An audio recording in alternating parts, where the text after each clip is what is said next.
Everyone, welcome to a brand new episode of the Outlier Podcast. I've got a very close friend, Kiran, with me. Hi, Kiran. How are you doing? Doing great. How are you? I told you. I'm just waiting for my Friday to get over. That's all. And my bourbon is just staring at me. I'm like, hi. So I'm good. jealous. Can't complain. Right next to you. Yeah, yeah. You should be for sure. So who Kiran is? Kiran is CIO of Entravision, right? Based in California for the last, not based in California for the last 9 months, but in Entravision for the last 9 months. She has a similar background as a lot of my guests. She spent almost 17 plus years with credit unions, started a career back in Kinecta, then went on to asset management from Aries. Then she moved to Entravision, a very dynamic leader. Now she's CIO over there, running IT technology for Entravision. In case I've missed something, feel free to add. No, I'm humbled to be here. I'm a big fan. As I told you, I've been following you for a while now. So just happy to be here. Thanks for the intro. Thanks for having me. You're too humble, but that's fine. I like humble people. Good. So with the podcast, we're talking about not our love for Urdu, but I didn't realize that she knows Urdu and I know Urdu too. We're trying to chat in Urdu, but that's a separate conversation. This is about her journey, right? So, okay, let's talk about your journey. What has been your journey so far? If you want to, talk about your journey, how did you get into credit unions, moved out, and now doing something very different, right? So how has been your journey so far? Sure. So, gosh, I don't even know where to start. Yeah, as you mentioned, I think my first sort of corporate gig was within the credit union space. I was at Kinecta for 17 years, as you mentioned. And I think during that 17 years, I learned so much about not just the business and about finance and financial services and consumer needs and all of that, but it really came down to sort of the people helping people mission within credit unions that really resonated with me. And it's something that I carried even after I left the credit union space. From there, I went over to our global asset management company, Aries Management. I was there for about 4 years and was leading their global infrastructure team and learned a lot about, how to bring the people helping people to a global scale. And that wasn't something that I got to experience firsthand at Kinecta. So that was a very unique experience. And then now, shifting from Aries to Entravision, it's been a very cool journey. My first time in the media and advertising space, but serving them as a CIO there has been fantastic. It's been full of unique opportunity and new challenges that I can't wait to continue to get my hands on. Yeah, interesting. Journey altogether from credit unions to asset management to agency world. It's like a full circle. Interesting. Since you are very close to the MarTech world right now, after seeing the entire world. So where do you see the future of MarTech? Because it has transformed the last 20 years. I've been doing this for the last 10 years. What I saw 10 years back vis-a-vis right now has completely transformed. So where do you think it has moved and what is the future of MarTech? Absolutely. I'm seeing some really interesting movement. Obviously, AI is ingrained in everything that everyone is doing within tech and even outside of tech these days. But specifically within MarTech and even within content production, I'm seeing some really cool things happening with AI.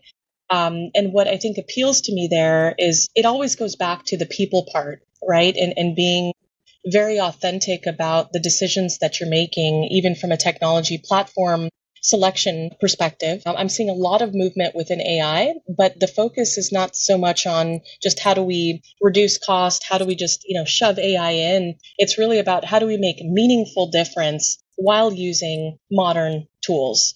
So I'm very excited. We're actually working on a couple projects at Entravision right now that can't talk too much about, but we're excited for what's to come. Interesting, exactly. The way how the world is changing I think personally feel Gen AI as not AI, Gen AI as the third revolution for sure. First was internet. Second one was, I don't know, in my opinion, is cloud. And third is AI, right? Not AI, generative AI, because since I have done quote unquote AI since the last 10 years when AI was not even known to the audience as a citizen use, Gen AI has completely changed. And I'm, very bullish about how AI will have impact from AI visibility from brands being visible in AI searches to helping in content production, pretty much, shortening your production cycle. So pretty much, touching across the entire life cycle of our end consumer. Yeah, that's true. Absolutely. And kind of, the way I think about AI is, the utility in AI comes down to governance and practical application. So similar to you, about 9 years ago now, I decided to take an MIT course, a certification program regarding implications for business success with AI specifically. So these were the top professors, top of their game at the time. And I got this amazing opportunity to learn from them. And what I learned was that in banking, right, there were ways that you could achieve clean audits using AI, right? Ensuring that every automated process was transparent and compliant. And the way I see AI is the utility isn't just a chatbot, right? It's using data science to drive operational efficiency. We're currently working on some initiatives to reduce operational spend. And the way that we can do that, we can use AI to do that as well, right? Through intelligent system rationalization. So the use cases are endless. It's really about finding those right use cases and applications. After months, someone in my podcast talked about data science. I mean, people just talk about AI and we've forgotten basics of data science, right? I mean, I'm a data scientist. Thank you for calling that out. I'm happy now. No, I mean, data is the pillar. It's the foundation for any successful organization. Think about it this way, right? You don't go and make a decision without some sort of data, right? You don't make a good decision without some sort of accurate data behind you to back your choice. Right? So if you think about running an organization, running a department, running global organizations, data-driven decisions, it's everything. Definitely, right. Moving on to the next about not mistakes, but things to avoid.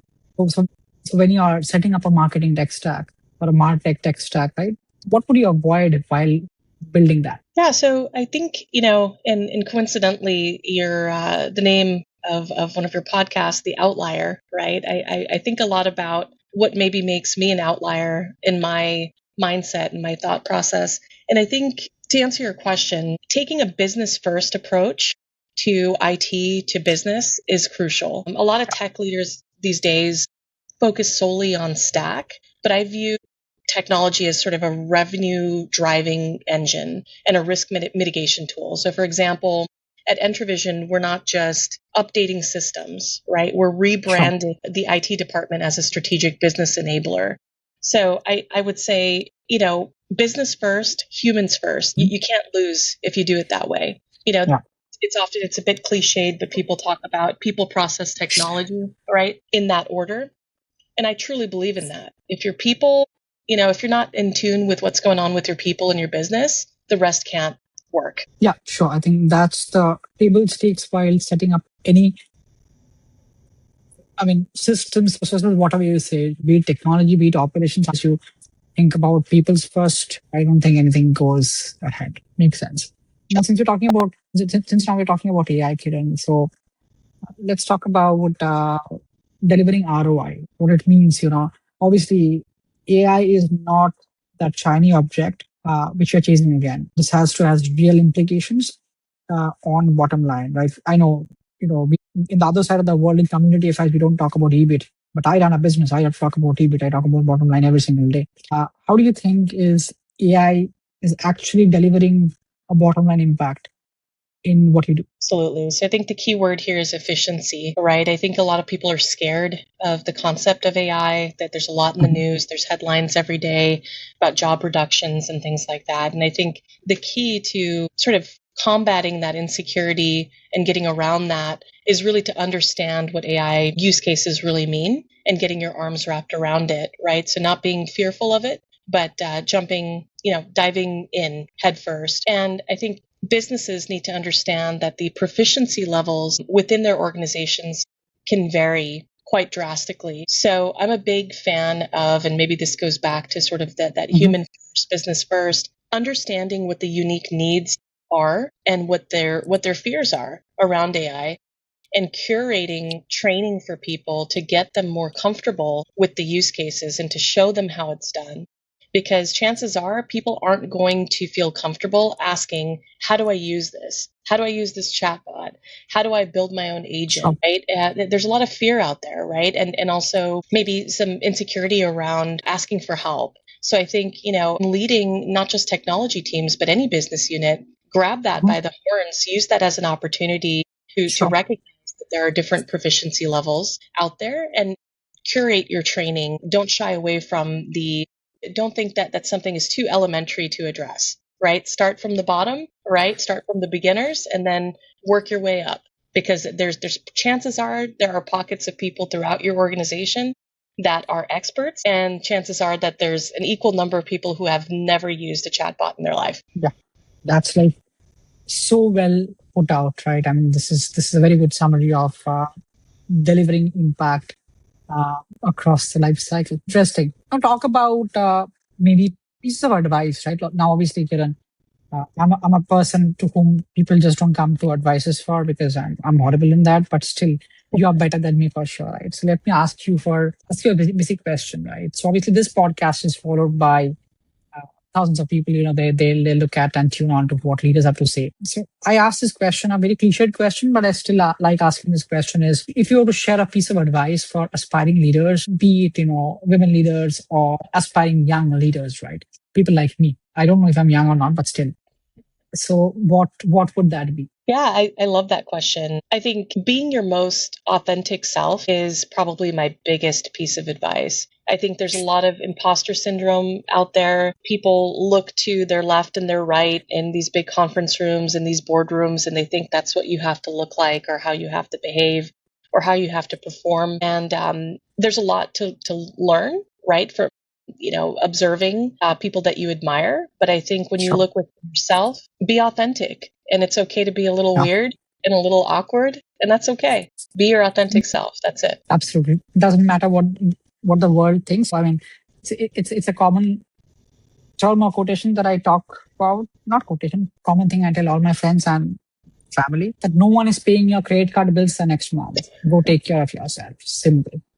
Right? So you need to inspire yourself. Makes That's sense. Yep. One last question about your journey. I mean, imagine, Kiran, 25 to give yourself a piece of advice. 25-year younger Kiran, right? What would that be? Because my advices would be horrible, but your advices will make sense because you're intelligent. doubt. So what No, would that be? no, absolutely. I think, obviously the authenticity bit, but I think, the younger version of myself, I'd probably, I would say that the sky's the limit, right? Nothing is impossible. I think there are a lot of people that you will encounter throughout your career who make you feel as if something is unattainable, whether they're doing it intentionally or not. But just know that they're wrong. You can do anything you want to do. No one is in your way except for yourself. Exactly. And since we somehow understand the same language, it's in Hindi, Urdu, whatever you say, it's like, ये तो आसमान भी छू लेंगे, right? So that's the most important thing. That's the Bilkul. most important thing, right?